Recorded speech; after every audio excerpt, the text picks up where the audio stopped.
성경에 나타난 하나님의 사랑을 한 단어로 표현하라고 하면 다시, 그럼에도 불구하고 다시 포기하지 않으신 하나님, 다시 일으켜 세워주시는 하나님이라고 표현할 수 있습니다. 이런 맥락에서 우리 예수 믿는 그리스도인들이 후손들에게 또 신앙의 후배들에게 물려줄 수 있는 가장 귀한 유산은 넘어진 그 과목, 실패한 그 과목에 무릎 꿇거나 밀리지 아니하고 우리를 위해 죽으시고 부활하신 대장 되신 예수 그리스도를 믿는 믿음으로 또다시 일어나 도전해서 믿음으로 승리해서 극복한 역사를 물려주는 것이라고 할 수 있습니다. 우리 모두는 연약합니다. 누구도 완전한 사람이 없습니다. 세상에 의인은 없나니 한 명도 없다고 했습니다. 때문에 무너질 수 있고 실패할 수 있고 무릎 꿇을 수 있습니다.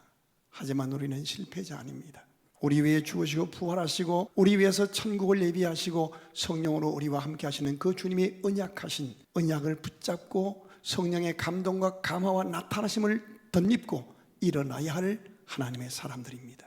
그래서 절망하는 사람들에게, 길이 안 보인다고 끝났다고 하는 사람들에게 길이요 진리요 생명 되신 예수 그리스도를 소개하고 그분이 우리의 구주일 뿐 아니라 우리의 주님으로 오늘도 일하시고 계심을 보여줄 수 있어야 합니다. 이것을 신약 성경에서는 빛과 소금이라고 표현해 주었습니다. 그런데 오늘 우리가 읽은 아모스서가 기록되던 아모스서 시대는 교회와 교인들은 많았습니다. 그런데 믿음을 삶에 적용해서 오늘을 극복하고 이겨나가는 이기는 자 된 사람들은 찾아보기 어려웠던 상황이었습니다. 교회는 온통 많았습니다. 교인들도 많았습니다. 요즘으로 표현하면 십자가 목걸이하고 십자가 귀걸이하고 자기가 예수 믿는다고 표시하는 사람들이 굉장히 많았습니다. 그런데 그들은 이기적이고 미성숙했으며 자기중심적이었고 저마다 자기만 옳다고 목소리를 높이는 그런 시대였습니다. 자신에 대해서는 얼마나 지나칠 정도로 관대하고 자유합니다. 그런데 다른 사람에 대해서는 아주 작은 허물까지도 집요하게 덜쳐내고 무서운 판단과 정죄와 철퇴를 날리던 그런 시대였습니다. 이러다 보니 하나님을 향한 사랑은 식었고 이웃을 향한 배려와 존중은 메말랐던 그런 시대였습니다. 한마디로 줄이면 교회와 교인들이 제구실을 감당하지 못하는 시대였습니다. 기다려주시고 또 기다려주시던 하나님이 드디어 진노의 채찍을 드셨습니다. 그래서 맨 먼저 임한 진노가 메뚜기 재앙이었습니다. 이스라엘 민족들은 유목민입니다. 풀이 있어야 양을 목양해서 양들이 먹고 젖을 짜고 살 수 있습니다. 그런데 풀이 잘 자라나서 소와 양떼가 먹을 때쯤 됐는데 메뚜기 떼가 날아와서 싹 먹어버리는 거예요. 우리에게 적용하면 경제적인 심판일 수도 있고요, 열심히 일해서 뭔가 될 듯하는 축복의 문턱에서 다 허물어지고 마는 그런 허망한 상황이라고 할 수가 있습니다. 그래도 깨닫지를 못합니다. 조금만 숨쉴만 하면 또 엉뚱한 짓 합니다. 그랬더니 이번에는 불의 심판으로 사고, 재난, 재앙을 통해서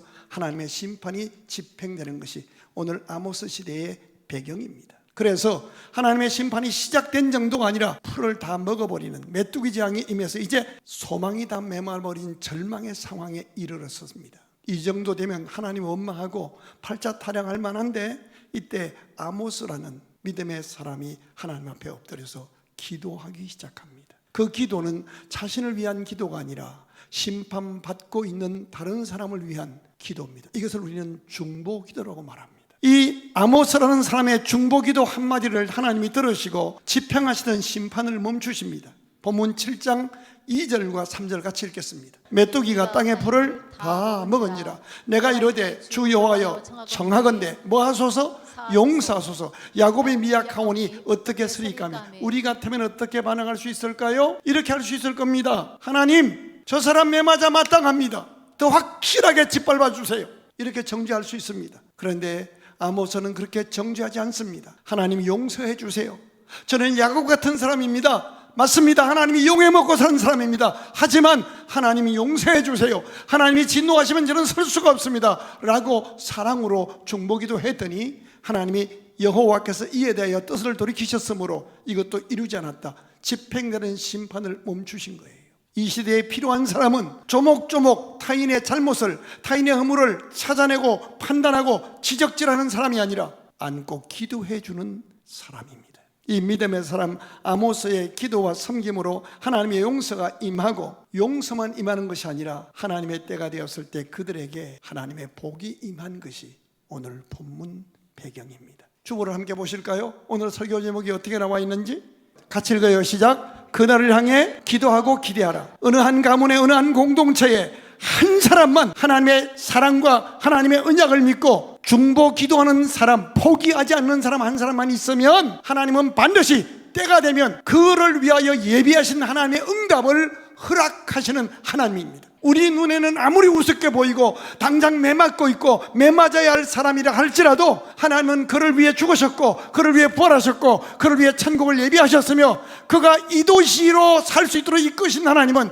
이 도시에서 그가 받아 누려야 할 복을 예비하셨기에 부르신 줄로 믿으시길 바랍니다. 하나님이 한 손으로 메뚜기 장을 베풀고 불의 심판을 내리고 있으면서도 누군가 한 사람이 그 기도하니까 그 사람의 기도를 들으시고 심판을 멈추시고 때가 되었을 때에 하나님이 그를 위하여 예비하셨던 복을 그날에 허락하시는 것이 오늘 본문 9장이에요. 어떤 복인가요? 11절입니다. 그날에, 이 그날에란 말은 매맞고 있지만 매맞아 마땅하고 매맞고 있을지라도 누군가 포기하지 않고 그를 위하여 기도하는 사람의 기도 분량이 채워진 그날, 그 기도 응답으로 하나님이 그를 위하여 예비하신 복을 주시는 그날을 말합니다.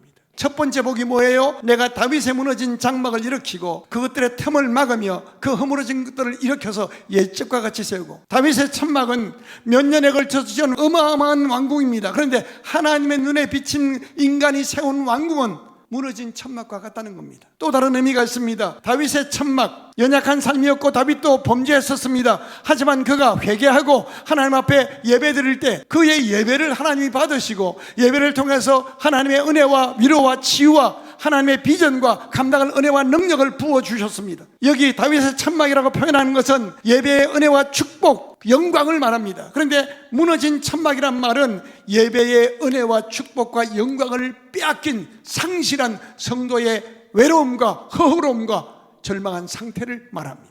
이 시간 지나가다가 길거리 가고 있는 사람을 붙들고 교회 나가자고 말해보십시오. 그 가운데 많은 프로의 사람들이 한때 교회 열심히 나갔으나 무슨 일로 냉담자가 되고 예배에 실패해서 무너진 천막 속에서 외롭게 하나님의 영광을 뒤로하고 떠나간 사람들을 만나게 될 것입니다. 그리고 찢어진 틈은 인간관계 갈등, 그의 틈이 생겨서 이스라엘 백성이 한 민족입니다. 그런데 서로 사랑으로 보도 않지 못하고 틈이 생깁니다. 내가 오르니 네가 오르니 결국 남과 북으로 갈라집니다. 찢어진 틈입니다. 그 틈을 비집고 주변에 있는 강대국들, 바벨론, 아수르, 바사 이런 나라들이 와서 점령해버리고 맙니다. 장로와 목사님이 싸우는 교회, 장로와 장로끼리 분열하는 교회, 성도와 성도끼리 분열하는 교회, 하나님이 그냥 두시겠어요? 세상이 그냥 두겠어요? 마귀가 그냥 두겠어요?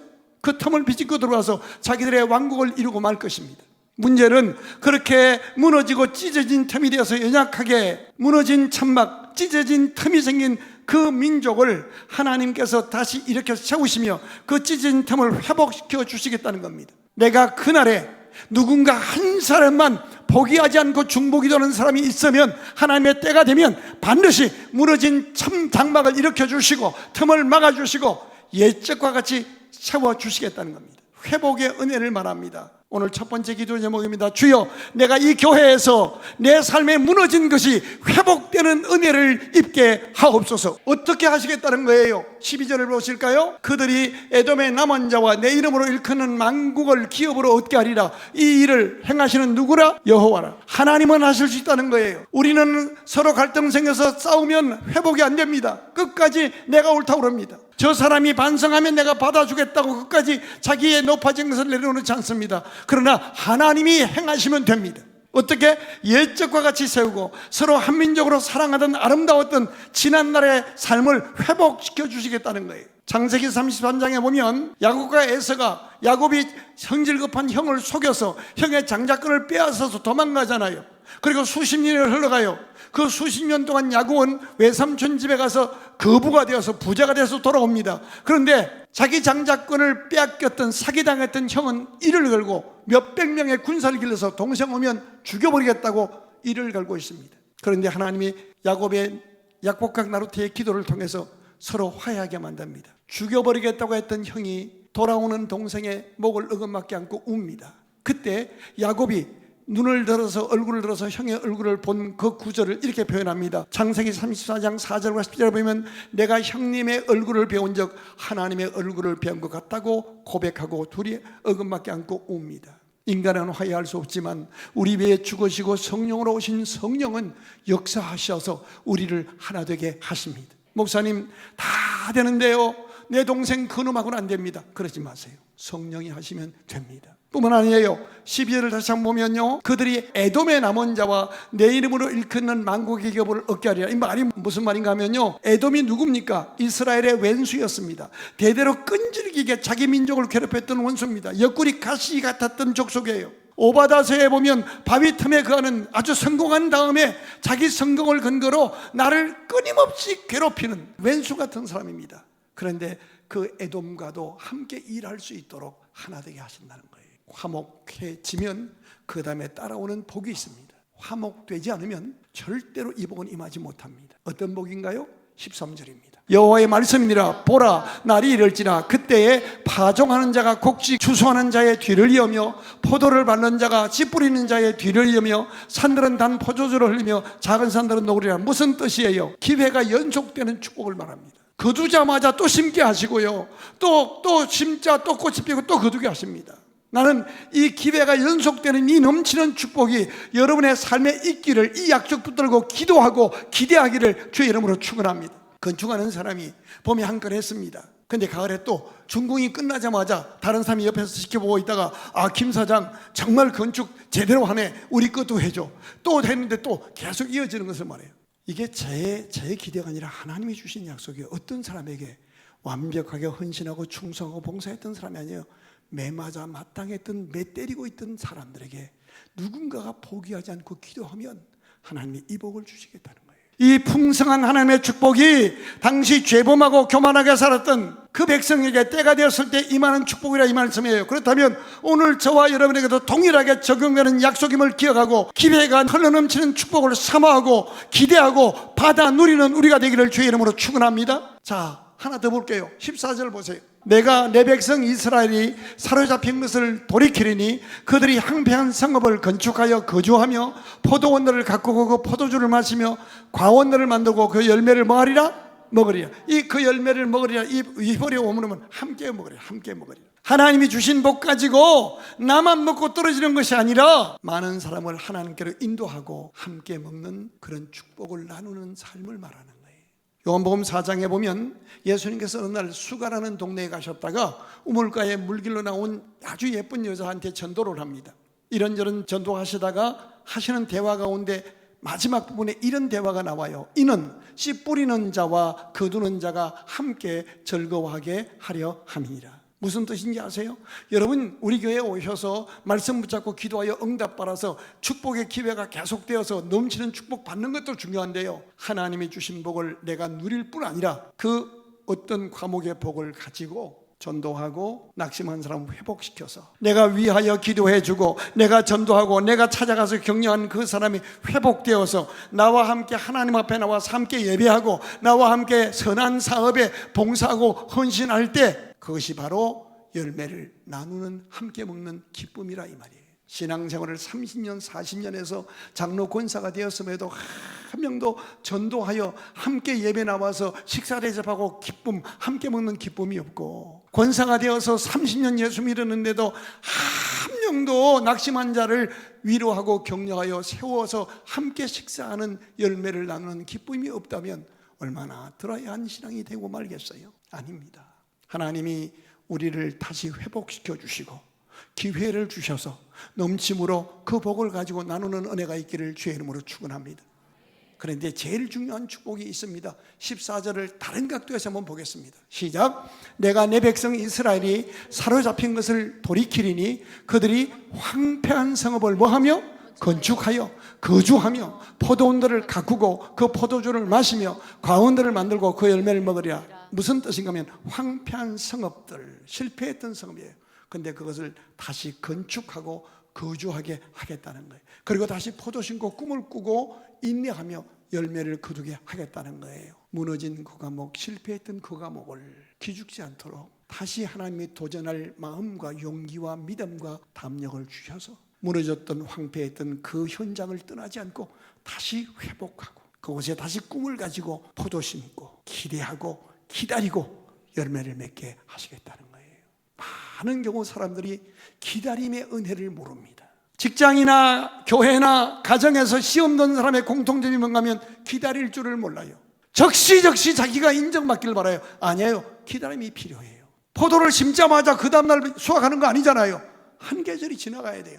뜨거운 띠약볕 받아야고 비바람 몰아치고 극복해야 아름다운 열매를 맺히는 거예요. 하나님이 이제 실패했던 그 과목 그 현장에서 그 과목에 도전할 수 있게 하시고 힘을 기회 주시고 힘을 여건 주시고 기다릴 수 있는 마음을 붙잡아 주시고 하나님의 은혜로 열매 맺어 그것을 나만 먹는 것이 아니라 이웃들과 함께 나누는 열매를 먹는 축복을 주시겠다는 거예요. 그런데 우리가 꼭 보아야 할 표현이 있습니다. 14절을 다시 보십시다. 내가 내 백성 이스라엘이 그래요. 매맞아야 마땅한 백성, 메뚜기 심판으로 불의 심판으로 심판을 집행하실 수밖에 없었던 제구실 못했던 백성임에도 불구하고 뭐라고 불러요? 내 백성이라고 부르는 거예요. 여러분, 제가 이 교회 42년째예요. 우리 교회를 거쳐간 사람들이 얼마나 많겠어요. 다른 도시로 이사간 사람들 정말 최선 다하고 좋은 교회이지만 시험 든 사람이 없겠어요? 근데 시험 든 사람들의 공통점이 하나 있어요. 직장도 마찬가지일 거예요. 처음에 너무 좋다고 그랬다가 시험 들어서 그가 갈 때에는 이 교회라며 이 교회. 김씨 가문에 시집 왔어요. 살다가 이혼해 가면서는 이 집구석 그럽니다. 그렇게 이 교회라고 손가락질하고 떠나는 사람을 목사는 저 인간 그러지 않습니다. 여전히 내게 맡긴 내 백성. 그리고 언젠가 하나님 앞에 가서 내가 저 양을 결산할 때 내가 목자로서 목자성을 발휘하지 못해서 내가 좀 더 보듬어 안지 못해서 내가 저를 보내야 한다면 그것은 내가 심판받을 일이라 두렵고 떨림으로 기다리는 거예요. 그래서 42년 동안 어떤 교인은 떠났다가 17년 만에 돌아와요. 목사님 정신 차리고 보니까 제가 잘못했어요. 어떤 교인은 23년 만에 돌아오기도 해요. 만약에 내가 그 교인을 교육부에서 파내고 지웠더라면 어떻게 될까 생각이 들어요. 하나님은 우리를 기다리시는 하나님이셔요. 그리고 실패한 그 과목을 다시 도전하여 열매 맺기를 원하시는데 제일 중요한 것은 우리의 모습이 어떠하든 하나님은 우리를 향해서 내 백성이라고 부르셔요. 실패했던 내 백성을. 그러면서 15절 한번 읽어보실까요? 뭐라고 말씀하시는지. 내가 그들의 땅에 심으리니 그들이 내가 준 땅에서 다시 뽑히지 아니하리라. 실패했던 백성이에요. 떠났던 백성이에요. 그런데 하나님이 말씀하셔요. 내가 그들에게 허락한 땅이라는 거예요. 자, 이 말씀을 오늘 우리에게 적용합시다. 여러분이 어떤 연고로 광주 땅까지 오셨고 어떤 하나님의 오묘한 섭리 가운데 우리 교회까지 오셨는지 모르겠지만 이 본문을, 이 말씀을 근거해서 영혼의 눈이 열려 이곳이 하나님이 허락하신 거룩한 땅 것입니다. 이거 여기서 회복시켜 주시고 여기서 기회해 주시고 여기서 열매 맺게 하시고 그 열매를 나누게 하시는 하나님의 내게 허락하신 본향입니다. 야고보서 1장 8절 1장 6절부터 보시겠습니다. 시작. 오직 믿음으로 가고 조금도 의심하지 말라. 의심하는 자는 마치 바람에 밀려 요동하는 바다 물결 같으니 이런 사람은 무엇이든지 죽게 얻기를 생각지도 말라. 두 마음을 품어 모든 일에 정함이 없는 자로다. 따라합시다. 마음을 견고하게. 여러분은 심지가 견고한 사람입니까? 바람에 나는 등불 같은 존재입니까? 남편이 방구만 끼라 이혼하겠다. 어떻게 이런 가정에 하나님이 응답해 주시겠어요? 내가 오늘 출근하는데 나한테 한 번만 더 서럽게 해라. 내가 당장 끝내리라. 어떻게 그곳에 하나님의 응답이 임하겠어요? 아니에요. 나는 여기에 뼈를 묻으리라. 나는 여러분이요, 제가 많이 부족해요. 다른 거는 내가 나를 배우라 말 못할지라도 내가 42년 견뎌온 거는 배우세요. 42년 동안 꽃길만 그렇겠어요? 우리 교회가 아무리 언어로 와도